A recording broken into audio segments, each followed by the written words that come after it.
Hey there, it's Carl Stryker with Homeowners First Mortgage. And every now and then we come across a story that just needs to be shared. And this is one of those. It's about a creative solution to help a first-time home buyer couple land their dream home. And it solved problems for both the seller and the buyer.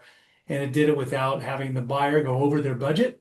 Helped the sellers find a solution to move a property that had been sitting on the market for a little bit longer than they would hope for. So what was the challenge? Well, here's the scenario. The home was listed at $999,000. And our borrowers, they went in, they made an offer at $900,000. Now, they did expect that they were going to get countered, but they had a ceiling. They thought they could only go up to $930,000 based on where the interest rates were on a 30-year fixed loan. So all in, they couldn't exceed $6,100 a month in payments. They only had about $195,000 to work with for their down payment and their closing costs. Now, when the sellers did counter, they countered all the way up at 975. So that was the deal almost fell apart. It was over the 930 that the borrowers thought that they would have to stay with. So the numbers just didn't work on simply on a traditional 30-year fixed loan. And that's when our loan officer with Homeowners First wound up getting creative. She sat down with the buyers.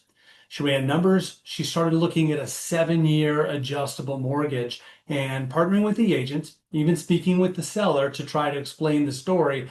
They wound up coming to terms. So what did they do?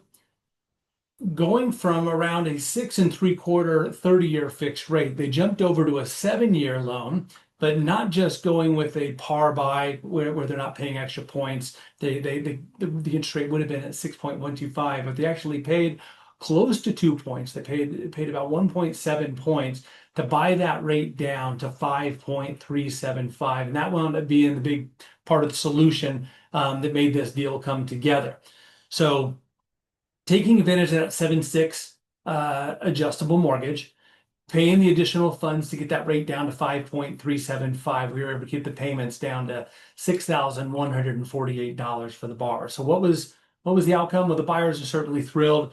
The sellers finally got their accepted offer after having that home sit on the market for a while, and the deal went into escrow and has closed in June, and everybody's happy. So why am I telling this to you? Well, it's because in today's market, it's not just the interest rate, it's not just the price of the home that makes deals fall apart. It's not always the problem. The problem can be in just the monthly payment. So if you get a little bit creative, perhaps there's even an opportunity for bundle and save down the road if we can roll this program out. But taking advantage of programs like this, partnering with a loan officer who knows what they're doing and how to have those conversations is going to be key to turning more transactions into yeses, bringing the buyers and sellers together, meeting everybody's needs, and closing more transactions. So I certainly do hope to be able to have some time speaking with each of you guys individually to answer some questions about this. But your loan officers that we have out there with Homeowners First are more than capable of taking any transaction through this process and crunching the numbers and making sure that it makes sense for both buyers, sellers, and the agents involved. So I wish you nothing but the best. I look forward to speaking to you sometime soon. Take care.